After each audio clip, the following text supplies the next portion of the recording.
যেই দেশে ধর্ষকের পক্ষে উকিল পাওয়া যায় ওই দেশে পইরা লেখা জজ হয়ে কোনো লাভ নেই। মুসলমানদের দেশে নেতা হইয়া যদি আলেমদেরকেই বন্দি করে রাখতে হয়, ওই দেশের রাজনীতি করে নেতা হইলে জনগণের জন্য কোনো ফায়দা নেই।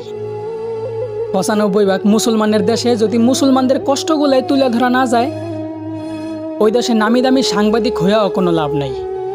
বলি জাকাত না দিয়া সুদ খাইতে খাইতে দেশটারে করছো ছারখার। এখন সূর্যের তাপ গায়ে লাগে, তাই তোমাদের বৃষ্টির দরকার। আলেমদেরকে বন্দি করে আবার আলেমদের মাধ্যমে আল্লাহর কাছে বৃষ্টি কামনা করলা। বিষয়টা এমন হইল না যে কোনো এক ফল গাছের গোড়া কাইটা ফালাইয়া সেই গাছ থেকেই আবার ফলের আশা করলা।